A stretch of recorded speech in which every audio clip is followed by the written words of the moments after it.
the president himself had said that the 2014 CONFAB report is a paper and not really a document for the APC to look at. But the president is correct. I wrote to the President Jonathan how to bring about a national conference. You cannot, a president has only one job, only one single job, preeminent job, and that is to execute the laws and the constitution. Apart from the few jobs like appointment of ambassador, constitution of his cabinet, prerogative of mercy, if we take those ones out of the constitution, he has only one job, to execute the laws and the constitution. Where is the law that empowered and enabled the national conference?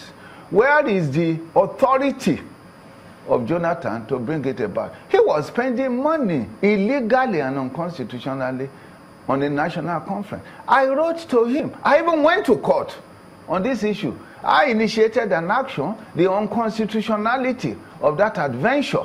And that is why it can't lead to anything. Having said that, if we have a system that is in accord, that is constitutional and is due, you can look at the ideas in it. But for a president who has only one job, to execute the constitution and the law, the first question he will ask is that, is this document that I'm supposed to look at empowered, enabled by a law that is passed by this? There was nothing like that. Do you see the APC going through, I mean, helping people to actualize this restructuring of Nigeria that is just so much a clamor at this point in time? Do you see the APC achieving that for the people of this country? If APC does not achieve it, he will be forced to do it, because the APC must respond to the needs of the people of Nigeria. And if APC fails to do it, it will continue. Let us understand the issue. I have said it in your program here. The issue for this nation is that the terms and conditions of our relationship has not been established by the negotiation of the various peoples of Nigeria. And we are not one people, we are different peoples.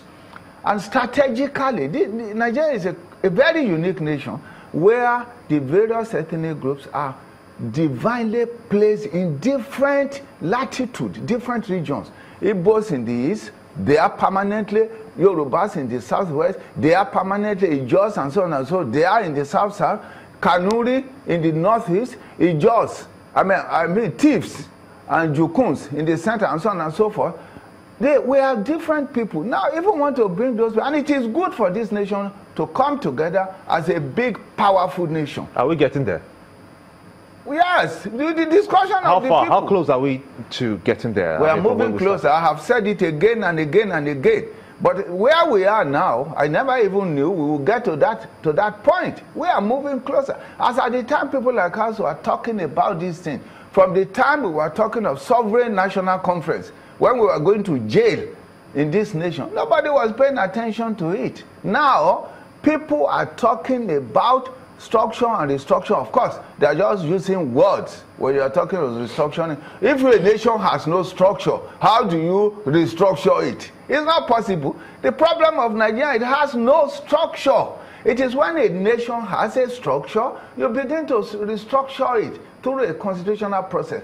The structure of a nation must be the constitution that brings it together, that defines how that nation is to be governed. We, the people, give you this constitution. The constitution of Nigeria is not only a lie, it was forced on us by a military oligarchy that hated democracy and even hated the people.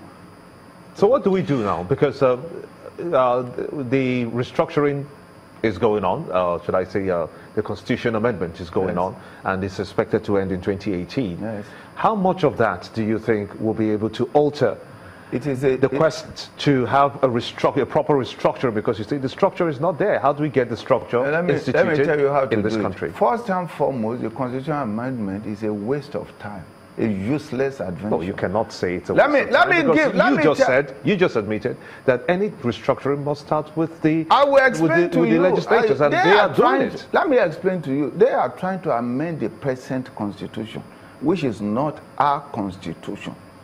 It is not a government that gives a nation a constitution. It is a constitution that gives a nation a government.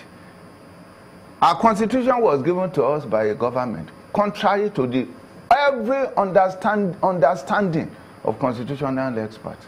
Second point, it is not the content of a constitution that validates it. It is the procedure of making a constitution. In our case, the National Assembly keeps focusing on the content of a constitution. An illegitimate constitution is neither amendable nor amendable. The problem of Nigerian constitution is not neither the content, it is the origin.